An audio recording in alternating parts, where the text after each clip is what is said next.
Hello friends, आज हम लोग मराठी अक्षर भारती इयत्ता 9वीं का आखिरी स्थूल वाचन विश्वकोश इसका एक्सप्लेनेशन स्टडी करेंगे। विश्वकोश यानी एनसाइक्लोपीडिया, जिसमें सारे ही फील्ड्स की टॉपिक वाइज और अल्फाबेटिकल वाइज जानकारी दी हुई होती है।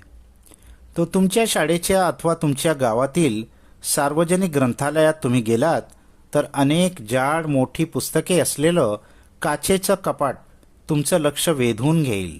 तो आपके स्कूल के या आपके गांव के सार्वजनिक ग्रंथालय यानी पब्लिक लाइब्रेरी में आप जाओगे तो वहाँ बहुत सारी जाड़ी मोटी किताबें होंगी कांच के कबाट में रखी हुई। वो आपका ध्यान अपनी तरफ खींचेंगी, लक्ष वेधून घेणे, टू अट्रॅक्ट अटेन्शन। मराठीच्या विविध साहित्य संपदेसोबत मराठी विश्वकोश, मराठी व्युत्पत्तिकोश, मराठी चरित्रकोश, मराठी शब्दकोश असलेली ही ग्रंथसंपदा हा प्रत्येक वाचनालयाचा मानबिंदू। तो मराठी की अलग अलग साहित्य संपदा यानी अलग अलग लिटरेचर तो होते ही है लाइब्रेरी में, उसके साथ साथ में मराठी विश्वकोश यानी मराठी का एनसाइक्लोपीडिया और मराठी व्युत्पत्तिकोश यानी मराठी की एटिमोलॉजिकल डिक्शनरी जिसमें वर्ड्स का रूट या ओरिजिन बताया जाता है। मराठी चरित्रकोश यानी कैरेक्टर की बुक, अलग अलग बायोग्राफीज। मराठी शब्दकोश यानी मराठी की डिक्शनरी असलेली ही ग्रंथ संपदा हा प्रत्येक वाचनालयाचा मानबिंदू। तो ये जो सारी किताबें होती है ये हर एक लाइब्रेरी का मानबिंदू यानी सेंटर ऑफ अट्रॅक्शन खास चीज होती है। या पाठात आपण मराठी विश्वकोशाचा परिचय करून घेऊया। तो इस लेसन में हम मराठी विश्वकोश एनसाइक्लोपीडिया का परिचय इंट्रोडक्शन करके लेंगे। तो मानव्य विद्या, विज्ञान व तंत्रज्ञान यांतील सर्व विषयांचे अद्ययावत ज्ञान एका व्यापक योजनेखाली संकलित करणारा हसा हा मराठी विश्वकोश। तो मानव्य विद्या यानी ह्युमॅनिटीज, विज्ञान व तंत्रज्ञान सायन्स एंड टेक्नोलॉजी यांतील सर्व विषयांचे, इनके सारे ही टॉपिक्स के अद्ययावत ज्ञान, अद्ययावत यानी अप टू डेट नॉलेज एका व्यापक योजनेखाली एक कॉम्प्रिहेंसिव स्कीम के तहत संकलित करणारा, कलेक्ट करने वाला ऐसा हा मराठी विश्वकोश। ऐसा ये मराठी का एनसाइक्लोपीडिया है, बहुत ज़्यादा नॉलेज इसमें मिलती है। मराठी विश्वकोशामध्ये मानव्य विद्या शाखे अंतर्गत धर्म व तत्वज्ञान, अर्थशास्त्र, राजशास्त्र, मानसशास्त्र, शिक्षणशास्त्र, साहित्य, इतिहास, दृश्यकला, भूगोल आणि क्रीडा या विषयांचा समावेश केला है। तो ये जो विश्वकोश है इसके अंदर मानव्य विद्या यानी ह्यूमैनिटीज इस शाखा के अंतर्गत, इस ब्रांच में क्या क्या चीज़ें हैं, सब ग्रुप्स क्या क्या है। धर्म व तंत्रज्ञान, धर्म यानी रिलीजियन और तत्वज्ञान फिलॉसफी, अर्थशास्त्र यानी इकोनॉमिक्स, राज्यशास्त्र पॉलिटिक्स, मानसशास्त्र यानी साइकोलॉजी, शिक्षण शास्त्र यानी पेडोगॉगी, साहित्य लिटरेचर, इतिहास यानी हिस्ट्री, दृश्यकला यानी विजुअल आर्ट्स, भूगोल यानी जियोग्राफी आणि क्रीडा और स्पोर्ट्स या विषयांचा समावेश केला है। ये सारे टॉपिक्स इसमें शामिल है। ह्यूमैनिटीज़ की ये सब ब्रांचेस है। तसेच विज्ञान व तंत्रज्ञान शाखे अंतर्गत इसी तरीके से साइंस एंड टेक्नोलॉजी इस ब्रांच के अंदर में और सब ब्रांचेस क्या क्या है। भौतिकी यानी फिजिक्स, रसायन शास्त्र यानी केमिस्ट्री, गणित संख्यिकी, गणित यानी मैथ्स, संख्यिकी यानी स्टैटिस्टिक्स, जीवशास्त्र यानी बायोलॉजी, अभियांत्रिकी यानी इंजीनियरिंग, कृषि विज्ञान यानी एग्रीकल्चर का, माहिती तंत्रज्ञान यानी इंफॉर्मेशन टेक्नोलॉजी, संगणक विज्ञान यानी कंप्यूटर सायन्स, वास्तुकला यानी आर्किटेक्चर, भूविज्ञान यानी जिओलॉजी आणि वैद्यक यानी मेडिकल फील्ड या विषयांचा समावेश केला आहे। ये सारे टॉपिक्स इसमें समावेश है, शामिल है। कोणताही एक महत्त्वाचा विषय अन्य अनेक विषयांशी संलग्न असतो। कोई भी एक इम्पॉर्टेंट टॉपिक होता है वो दूसरे बहुत सारे सब्जेक्ट से रिलेटेड होता है, बहुत सारे सब्जेक्ट्स उसमें अटॅच होते हैं। अशा अनेक विषयांची एकत्र माहिती मिळाली तर तो विषय नीट समजून घेता येतो। ऐसे अलग अलग टॉपिक्स की अगर एक जगह पर इंफॉर्मेशन मिल जाए तो वो सब्जेक्ट अच्छे से समझा जा सकता है। मुख्य विषय व त्याचे संलग्न विषयांचे ज्ञान प्राप्त करण्यासाठी मराठी विश्वकोश उपयोगी पडतो। तो मेन सब्जेक्ट और उससे रिलेटेड दूसरे सब्जेक्ट्स का नॉलेज हासिल करने के लिए मराठी विश्वकोश बहुत यूजफुल है, यानी एक ही बुक में सारी नॉलेज मिल जाती है. शिक्षणाचा प्रसार जसा झपाट्याने वेग घेऊ लागला, तो अब रीजन बता रहे हैं कि विश्वकोश बनाने की जरूरत क्यों पेश आई मराठी के अंदर. तो शिक्षणाचा प्रसार यानी एजुकेशन का स्प्रेड हुआ झपाट्याने, बहुत तेजी से, बहुत स्पीड से एजुकेशन फैल गया. भाषा समृद्धीची वाटचाल जशी दमदार होऊ लागली, और भाषा समृद्धि यानी भाषा की रिचनेस, वाटचाल यानी उसका जो रास्ता है वो दमदार होने लगा, यानी मराठी भाषा भी बहुत स्ट्रांग होने लगी. तशी भाषा सर्वार्थाने खुलू लागली, तो भाषा सारेही अर्थ से खुलने लगी. भाषा भाषांमध्ये आदान प्रदान होऊन अनेक नवे शब्द मराठीत रूढ़ झाले. तो भाषा और भाषा में आदान प्रदान यानी एक्सचेंज होकर बहुत सारे नए वर्ड मराठी में रूढ़ हुए, यानी एस्टैब्लिश हो गए. दूसरे लैंग्वेज से भी बहुत वर्ड मराठी में आ गए. वाढत्या औद्योगिकीकरणामुळे, और औद्योगिकीकरण यानी इंडस्ट्रियलायझेशन जैसे जैसे बढ़ता गया, समाजाच्या वैज्ञानिक व तांत्रिक गरजा वाढू लागले. तो समाज के वैज्ञानिक यानी साइंटिफिक और तांत्रिक यानी टेक्निकल नीड्स भी बढ़ने लगे. टेक्निकल नॉलेज के ऊपर भी बुक्स चाहिए थी. अनेक नवे शब्द अस्तित्वात आले, बहुत सारे नए वर्ड्स इन्वेंट हुए, यानी जो डेफिनेशंस होते हैं टेक्निकल टर्म्स के उसको मराठी में ट्रांसलेट करना पड़ा. शब्दांना नवीन आयाम प्राप्त झाले, तो वर्ड्स को नया आयाम, नया एस्पेक्ट मिलने लगा.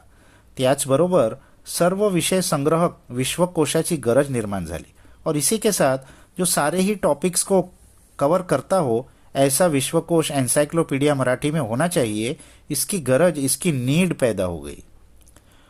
उच्च शिक्षणाचे माध्यम म्हणून मराठीचा होत गेलेला अधिकाधिक स्वीकार. और रीजंस क्या है कि हायर एजुकेशन के लिए मराठी लैंग्वेज का ज़्यादा से ज़्यादा एक्सेप्टेंस होने लगा, यानी इंग्लिश के साथ मराठी में भी हायर एजुकेशन होने लगा.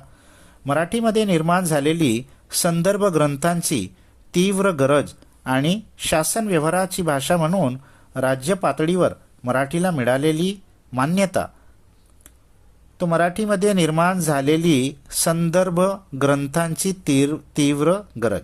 तो मराठी में संदर्भ ग्रंथ यानी रेफरेंस के लिए किताबें, जैसे एनसाइक्लोपीडिया होती है रेफरेंस के लिए होती है, तो ऐसे कोई किताब मराठी में होना चाहिए, क्योंकि मराठी लैंग्वेज भी टेक्निकल में यूज़ हो रही थी.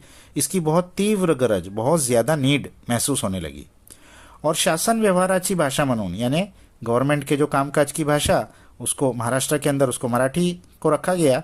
तो उसके वजह से राज्य पातळीवर यानी स्टेट लेवल पर मराठी को जो मान्यता मिली, इस पार्श्वभूमि पर, इस बैकग्राउंड में मराठी भाषेतील सर्व विषय संग्रहक विश्वकोशाची गरज अधोरेखित झाली. इस बैकग्राउंड में मराठी भाषा में सारे ही टॉपिक्स को कवर करने वाला विश्वकोश एनसाइक्लोपीडिया होना चाहिए, इसकी गरज, इसकी नीड अधोरेखित झाली, यानी अंडरलाइन हुई, स्ट्रेस हुई, लोगों को महसूस हुआ कि होना चाहिए. मराठी विश्वकोशाच्या निर्मितीमध्ये पहिले संपादक म्हणून तर्कतीर्थ लक्ष्मण शास्त्री जोशी यांचे योगदान अत्यंत मोलाचे आहे. तो मराठी विश्वकोश के निर्माण करने के प्रोसेस में सबसे पहले संपादक यानी एडिटर इस रूप में तर्कतीर्थ लक्ष्मण शास्त्री जोशी, इनका जो योगदान, कॉन्ट्रीब्यूशन है, बहुत ज़्यादा मोलाचे यानी वैल्युएबल है.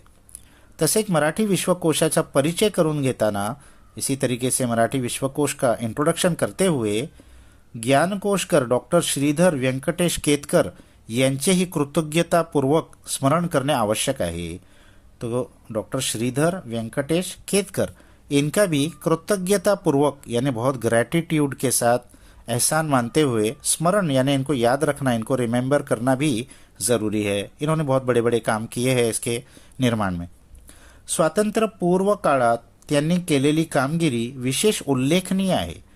यानी स्वातंत्र्य पूर्व यानी इंडिपेंडेंस से पहले का जो ज़माना था, ब्रिटिश के ज़माने में इन्होंने जो कारगिरी, जो काम किया है वो बहुत उल्लेखनीय है, यानी उल्लेख के लायक, उसको मेंशन किया जाए, ऐसा काम इन्होंने किया है. तथापि त्यानंतरच्या काळात, विशेषतः स्वातंत्र्योत्तर काळात और उसके बाद में यानी इंडिपेंडेंस के बाद के ज़माने में ज्ञान विकासाच्या क्षेत्राचा ज्या वेगाने विकास झाला, नॉलेज के फील्ड में जी स्पीड से तरक्की हुई, हा विकास लक्षात घेऊन विद्यमान ज्ञान क्षेत्रांचा सर्वांगीण परिचय करून देणारा मराठी विश्वकोश हा आवश्यक प्रयत्न आहे, हा आश्वासक प्रयत्न आहे. तो तो इंडिपेंडेंस के बाद जिस स्पीड से डेवलपमेंट हुआ मराठी में, तो उसको ध्यान में रखते हुए ज्ञान क्षेत्र नॉलेज के फील्ड में सर्वांगीण परिचय करून देणारा, यानी ऑल राउंड परिचय इंट्रोडक्शन करने वाला, सारे ही टॉपिक्स को कवर करने वाला मराठी विश्वकोश हा आश्वासक प्रयत्न है, एक बहुत एश्योरिंग कोशिश है। इससे मराठी लैंग्वेज को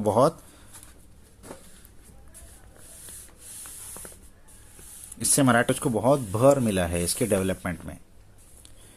अब इसके बाद में है विश्वकोश असा तयार झाला। विश्वकोश की कुछ हिस्ट्री बता रहे, क्या क्या स्टेप्स हुए उसके तयार होने में। तो पहला, विषयवार तज्ञांच्या समितीची रचना केली गेली। अब क्योंकि विश्वकोश में बहुत सारे सब्जेक्ट होते हैं, तो एक आदमी की बस की बात तो नहीं है कि वो सारे ही सब्जेक्ट्स को कवर कर सके। तो विषयवार तज्ञांची, हर विषय के ऊपर तज्ञ यानी स्पेशलिस्ट की समिति यानी एक पैनल बनाया गया, एक्सपर्ट्स की एक कमिटी बनाई गई। दूसरा, प्रत्येक विषयाच्या नोंदीची शीर्षके निश्चित केली गेली। अब हर एक सब्जेक्ट में क्या क्या नोंदी, क्या क्या एंटर करना है टाइटल, उसका शीर्षक, उसका टाइटल डिसाइड किया गया, क्या क्या टॉपिक्स होना चाहिए। तीसरा, मुख्य, मध्यम, लहान नोंदीतील मुद्द्यांची टाचने तैयार केली गेली। अब कौन सा एंट्री तो मुख्य होगी, मेन होगी, जिसमें बहुत डिटेल में लिखना है, कौन सा मध्यम होगी, मिडिल लेवल की होगी, जिसमें थोड़ा कम लिखना है, और कौन सा लहान बहुत छोटी मोटी एंट्री होगी, तो इसको डिवाइड किया गया, उसके टाचने, उसके पॉइंट्स बनाए गए। चौथा, नोंदीच्या मर्यादा आखून टाचनांमध्ये तशा सूचना दिल्या गेल्या। इन एंट्रीज की क्या मर्यादा, क्या लिमिटेशंस होगी, उसको आंक कर, उसको समझ कर वो पॉइंट्स के ऊपर वो ऐसे सूचना लिखे गए। पांचवा, प्रत्येक विषयातील मुख्य, मध्यम, लहान व नाममात्र नोंदींच्या याद्या तयार केल्या गेल्या। तो हर विषय के ऊपर main topic, middle topic, small topic या सिर्फ नाम के लिए उसको रखना है, ऐसा पूरा लिस्ट बनाया गया। और फिर छठा, आकार विल्यानुसार या याद्या लावण्यात आल्या। आकार विल्या यानी अल्फाबेटिकल ऑर्डर में, जैसे हम डिक्शनरी में सर्च करते हैं, इसी तरीके से हम एनसाइक्लोपीडिया में भी वर्ड्स को सर्च कर सकते हैं। तो अल्फाबेटिकल ऑर्डर में उसको पूरा लिस्ट बनाया गया। 1976 या वर्षी महाराष्ट्र राज्य साहित्य संस्कृती मंडळाने मराठी विश्वकोशाचा पहिला खंड प्रकाशित केला। तो इसका पहला एडिशन 1976 ये साल में महाराष्ट्र राज्य साहित्य संस्कृति मंडल, ये उस कमेटी का नाम था, उसने प्रकाशित किया, यानी ये छपा। आतापर्यंत विश्वकोशाचे 20 खंड प्रकाशित झाले आहेत। अब तक विश्वकोश के 20 एडिशन छप चुके हैं। शालेय विद्यार्थ्यांसाठी कुमार विश्वकोशाची निर्मिती करण्यात आली असून स्कूल के बच्चों के लिए कुमार विश्वकोश यानी यंग लोगों के लिए एक अलग विश्वकोश ऐसा भी बनाया गया है। त्याचे जीवसृष्टी आणि पर्यावरण भाग 1 व 2 प्रकाशित करण्यात आले आहे और उसके अंदर जीव सृष्टि यानी लिविंग वर्ल्ड और पर्यावरण यानी एनवायरनमेंट, इसका पार्ट 1 और पार्ट 2 ये छप चुका है यंग बच्चों के लिए। आधुनिक तंत्रज्ञानाचा वापर करून मराठी विश्वकोशाच्या 20 खंडातील माहिती मोबाइल ऐपमध्ये समाविष्ट करण्यात आली आहे और मॉडर्न टेक्नोलॉजी का इस्तेमाल करके इस मराठी विश्वकोश का जो 20 खंड है, 20 जो वॉल्यूम है, इसकी पूरी इन्फॉर्मेशन मोबाइल ऐप में जमा कर दी गई है ताकि मोबाइल में भी इसको देखा जा सके। इसके बाद विश्वकोश यासाठी पाहावा, विश्वकोश इन चीज़ों के लिए देखना चाहिए। तो पहला, आपल्या ज्ञानविषयक गरजा मराठीतून भागवण्यासाठी, अपने नॉलेज से रिलेटेड नीड्स मराठी में पूरा करने के लिए। दूसरा, जागतिक ज्ञान क्षेत्राचे क्षितिज विस्तारताना आपल्या विविध विषयांतील कुतूहलास इष्ट वळण लागण्यासाठी। जागतिक ज्ञान क्षेत्र यानी पूरे वर्ल्ड वाइड नॉलेज की फील्ड के क्षितिज को, हॉराइजन को विस्तारताना, एक्सपैंड करते हुए, आपकी नॉलेज जहाँ तक है उसको हॉराइजन कहा गया है। हॉराइजन यानी जहाँ ज़मीन और आसमान मिलते हुए नजर आते हैं, उसके आगे आपको नहीं दिखता। तो आपकी नॉलेज फिलहाल इतनी है, लेकिन अब इससे आगे देखने के लिए आपको विविध विषयांतील कुतूहल, आपके अलग अलग सब्जेक्ट्स में जो क्यूरियोसिटी है, उसको इष्ट वळण लागण्यासाठी यानी सेटिस्फैक्ट्री टर्न मिलने के लिए, आपकी जो क्यूरियोसिटी है उसको सेटिस्फैक्ट्री सॉल्व हो, इसके लिए आप विश्वकोश देखना चाहिए। और तीसरा, अभिव्यक्तीला योग्य चालना मिळण्यासाठी यानी वर्बल एक्सप्रेशन को एक सही डायरेक्शन मिलने के लिए। और चौथा, सर्व प्रकारचे प्रगल्भ व सूक्ष्म ज्ञान मराठी भाषेतून मिळण्यासाठी। सारे ही टाइप्स के प्रगल्भ यानी बिग, मैच्योर, और सूक्ष्म यानी बहुत माइन्यूट, छोटे ज्ञान मराठी भाषा में मिलने के लिए, हाई लेवल, लो लेवल, हर ज्ञान के लिए विश्वकोश फायदेमंद है। इसके बाद है विश्वकोश असा पहावा, इसको देखना कैसा है। पहला, शब्द आकार विलयानुसार पहावेत। वर्ड्स को किसी को भी आपको सर्च करना है तो जैसे हम डिक्शनरी में सर्च करते हैं उसी तरीके से अल्फाबेटिकल ऑर्डर में वर्ड्स को सर्च करना है। और दूसरा, बाराखडीतील स्वर व व्यंजन यांच्या स्थानानुसार अनुक्रमे दिलेले शब्द पहावा। तो जैसा हम डिक्शनरी में भी देखते हैं मराठी के, बाराखड़ी के स्वर की पहले बाराखड़ी फिर व्यंजन की बाराखड़ी, इसके मुताबिक हमको वर्ड को सर्च करना है। एन्सायक्लोपीडिया ब्रिटॅनिका प्रमाणे मराठी भाषेतील सर्व विषय संग्राहक विश्वकोश तुमच्या ज्ञानात, तुमच्या भाषिक समृद्धीत निश्चित भर घालणारा आहे। तो जो सबसे बड़ा एन्साइक्लोपीडिया है जो ब्रिटेन से छपता है, एन्साइक्लोपीडिया ब्रिटानिका, बहुत बड़ी वॉल्यूम है, पूरा कबाट में वो रखा हुआ रहता है, इतनी सारी उसकी वॉल्यूम्स है। तो उसी की तरह मराठी भाषा में भी सारे ही नॉलेज के क्षेत्र को आप जाने, उसके लिए आपकी भाषिक समृद्धि के लिए, आपकी भाषा में समृद्धि हो, तरक्की हो, प्रॉस्पेरिटी हो, इसके लिए ये डेफिनेटली आपको मदत करेगा। भाषा व त्या संबंधीचे संदर्भ, भाषा और उससे रिलेटेड रेफरन्स यांची गंमत अनुभवण्यासाठी विश्वकोश पाहण्याची सवय लावून घ्यायला हवी। इसकी फन अनुभव एक्सपीरियंस करने के लिए विश्वकोश को देखने की सवय, हैबिट आपको होनी चाहिए। तुमच्या माहितीसाठी तुम्हाला आवडणारी शब्दकोडी व फॅशन्सपैकी केशरचना या शब्दांचे संदर्भ विश्वकोशाचा आधार घेऊन येथे देत आहोत। तो आपके इन्फॉर्मेशन के लिए आपको जो बहुत पसंद है शब्द कोड़ी यानी क्रॉसवर्ड पजल, और फैशन में से केश रचना हेयर स्टाइल, ये दो रेफरेंस विश्वकोश के आधार से हम यहाँ दे रहे हैं।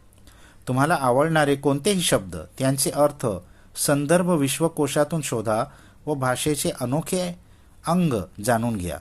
तो आपको पसंद आने वाले किसी भी वर्ड, किसी भी मीनिंग को, किसी भी रेफरेंस को विश्वकोश में ढूंढिए और भाषा के एक अलग ही अंक का मजा लीजिए। और विश्वकोश आता www.marathi-vishwakosh.maharashtra.gov.in या संकेतस्थळावर उपलब्ध है। इस लिंक पर भी ये उपलब्ध है इंटरनेट पर। अब यहाँ इसके बाद दो इन्होंने विश्वकोश में से दो टॉपिक को यहाँ दिया है ताकि विश्वकोश में क्या है वो समझने के लिए। पहला टॉपिक दिया है शब्द कोड़े यानी क्रॉसवर्ड। तो क्रॉसवर्ड पजल ये कैसे हुआ, निर्माण हुआ, विश्वकोश में अगर हम इसको सर्च करेंगे तो उसकी पूरी डिटेल हमको नॉलेज मिलती है। तो पहले एक शब्दकोडे इन्होंने दिया है, पुढील पानावरील शब्दकोडे दिलेल्या वाक्यांच्या आधारे सोडवा। तो यहाँ 8 इन्होंने पॉइंट्स दिए हैं और आगे वो पजल बना हुआ है, उसको हमको सॉल्व करके लिखना है। तो पहला है स्वेदगंगा या कविता संग्रहाचे कवि। स्वेदगंगा ये कविता संग्रह किसने लिखा है? तो पहला है करंदीकर, बीच में र है और शुरू का हमको लिखना है, तो करंदीकर। दूसरा है एका साहित्यकाचे आडनाव श्रीपाद कृष्ण। श्रीपाद कृष्ण इनका आडनाव, इनका सरनेम क्या है? कोल्हाटकर। फिर इसके बाद तीसरा है तुरुंगात असताना देखील ज्यांची काव्य प्रतिभा बहरून येई। जेल में रहते हुए भी उनकी जो लिखने की जो प्रतिभा थी, टैलेंट था, वो वहाँ पर भी इस्तेमाल हुआ। ऐसे साहित्यिक और देशभक्त। तो ये कौन है? सावरकर। चौथा है सुधारक चे संपादक। सुधारक ये मैगजीन है, उसके संपादक कौन है, एडिटर कौन है? तो आगरकर। पांचवा है कवि यशवंत यांचे आडनाव। जो फेमस कवि है यशवंत, उनका आडनाव यानी उनका सरनेम क्या है? पेंढारकर। फिर छठा है विनोदी साहित्य लिहिणाऱ्या एका साहित्यिकाचे आडनाव, यानी कॉमेडी साहित्य जो लिखते हैं ऐसे एक बहुत फेमस साहित्यिक का आडनाव, सरनेम, तो वो है मिरासदार। और फिर सातवा है मालतीबाई बेडेकर यांनी वापरलेल्या टोपण नावातील आडनाव। तो मालतीबाई बेडेकर ये जो टोपण नाव यानी जो पेन नेम है इनका, उसके अंदर उनका आडनाव क्या है? तो शिरूरकर। और लास्ट है कवि कुसुमाग्रज यांचे आडनाव। जो फेमस कवि है कुसुमाग्रज, ये उनका पेन नेम है, उनका असल नाम है शिरवाड़कर, उनका जो असल नाम का जो सरनेम है। तो ये सब आंसर्स हमको इन बॉक्सेस में भर देना है। लास्ट के अल्फ़ाबेट सबका सेम है र, तो र छोड़ के बाकी सब अल्फ़ाबेट्स बॉक्सेस में भर देना है। फिर इन्होंने कुछ इन्फॉर्मेशन दिया है। सबसे पहला क्रॉसवर्ड कहाँ छपा था? तो आर्थर विन याने 21 डिसेंबर 1913च्या न्यूयॉर्क वर्ल्डच्या अंकात अशा प्रकारचे पहिले शब्दकोडे प्रसिद्ध केले। तो सबसे पहला जो क्रॉसवर्ड पजल छपा था वो आर्थर विन नाम के व्यक्ति ने छपा था। 21 दिसंबर 1913 न्यूयॉर्क वर्ल्ड के एडिशन में इस पेपर में ये छपा था। वो कैसा शब्दकोडा था? हाच तो चहा हे वाक्य दोन्हीकडून जरी शब्द वाचले तरी एकसारखेच बनते। अब हाच तो चहा ये जो वर्ड लिखा हुआ है, इसको अगर हम सीधे से पढ़ेंगे और उल्टे से पढ़ेंगे तो दोनों तरफ वो सेम ही रहता है, यानी रिवर्स में भी आएंगे तो हाच तो चहा। तो ऐसा उन्होंने शब्द कोडे उस पेपर में छापा था। अशा प्रकारच्या शाब्दिक करामतीवर आधारित हे कोडे असावे असा अंदाज आहे। तो इस तरीके का वो कोडा था, वो पजल था, ऐसा अंदाज है। मुलांनो, विविध वृत्तपत्रे, मासिके, साप्ताहिके यांमध्ये येणारी शब्दकोडी तुम्ही सोडवता आणि भाषेची गम्मत अनुभवता। तो बच्चों, अलग अलग न्यूज़पेपर में और मासिके यानी मंथली मैगजीन्स जो छपती है, साप्ताहिक यानी जो वीकली मैगजीन्स छपती है, इन सब में जो शब्द कोडे क्रॉसवर्ड पजल आते हैं उनको आप सॉल्व करके भाषा की मज़ा एक्सपीरियंस करते हो। अभी कुछ 4 और जनरल नॉलेज के पॉइंट दिया है। पहला, फ्रेंच भाषा शब्द कोड्यांसाठी सर्वात सोयीस्कर भाषा। फ्रेंच जो भाषा है वो क्रॉसवर्ड पजल के लिए सबसे इजी भाषा है। और दूसरा, कॅनडामध्ये फ्रेंच व इंग्रजी शब्द योजून द्विभाषिक शब्द कोडे लोकप्रिय।